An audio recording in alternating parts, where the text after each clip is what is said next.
po, tayo ay gagawa ng masarap na panghimagas. Ito po ay gagawa tayo ng buko salad. Ito po ang aking mga ingredients. Meron po tayong raisin.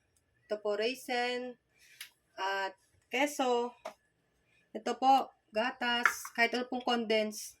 Hala na po kayo kung anong brand. Ito po samahan din natin ng Nestle cream. Ito po.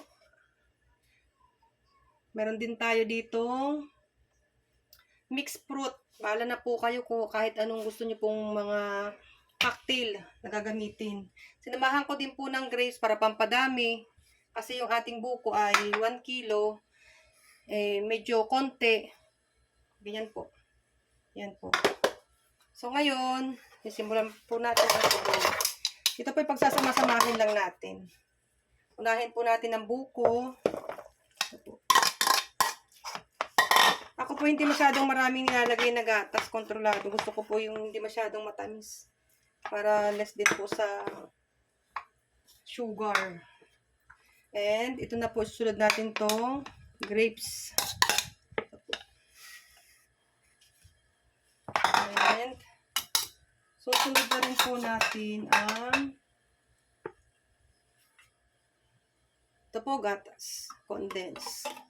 Bahala na po kayo kung ano gusto nyong klaseng brand.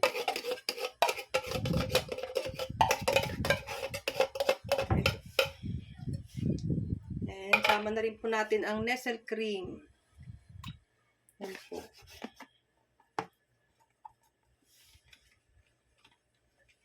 So, hindi po natin sayang. Masyado pong mahal ang mga ingredients ngayon. Lalagay na rin po natin ang ating mixed fruit. Ito po.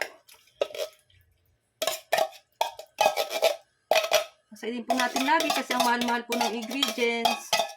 Yan po.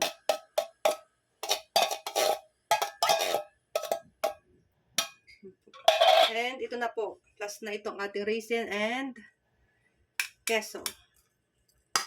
Pampasarap po ito. And i-mix po natin sila lahat. Ganyan lang po. Hindi po ako masyadong naglalagay ng madaming gatas kasi ayoko po na masyadong matamis. Kasi okay naman na po yung ating mga ingredients na yan. Huwag lang masyadong matamis. Ganyan po. Ito po ay ilalagay natin sa freezer kung gusto natin mas madali nating madaling lumamig. Mga 30 minutes po pwede na natin itong makain kasi malamig na siya. Mas masarap po kasi pag malamig. Mas ramdam mo yung sarap nung ating fruit salad. Yan na po siya. Ready na po para sa tatabi na po natin sa freezer. And yan na po. Yan, ganyan na po siya. Yan po. Thank you po.